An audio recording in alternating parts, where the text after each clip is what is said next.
Let's now cover financial independence. At least we'll get started.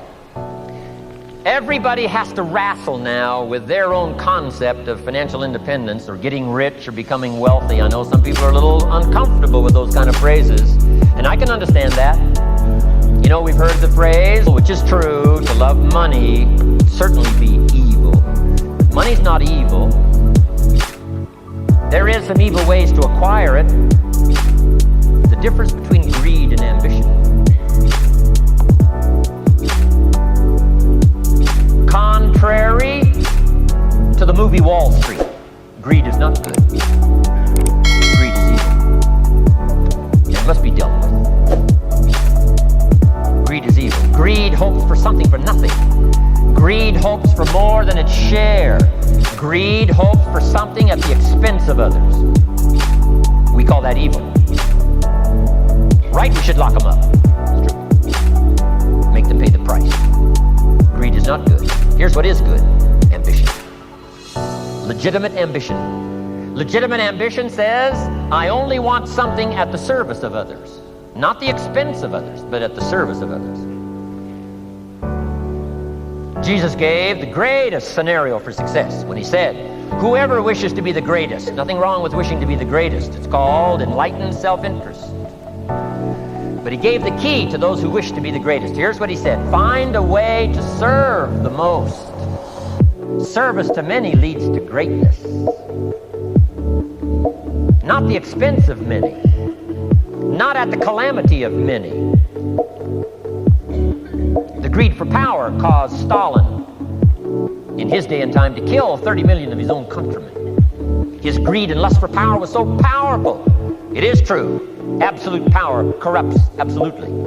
Stalin, probably one of the best examples. He was willing to kill 30 million of his own countrymen to satisfy his greed for power. Power at the expense of others, not at the service of others, but at the expense of others. But Jesus turns the whole scenario around and says, to be the greatest, the most powerful, is a worthy ambition as long as it's done in this mode. Here it is, at the service of many. Service to many leads to great wealth. Service to many leads to great recognition.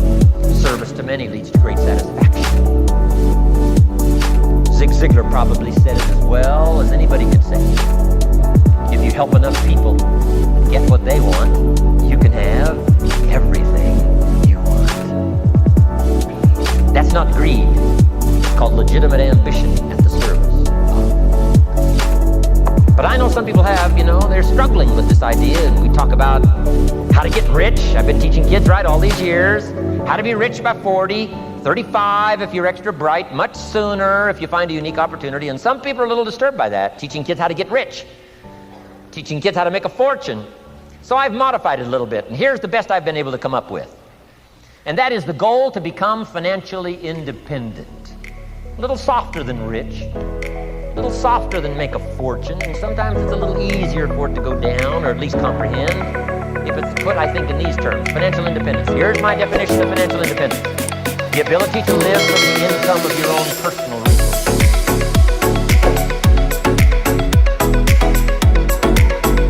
Powerful.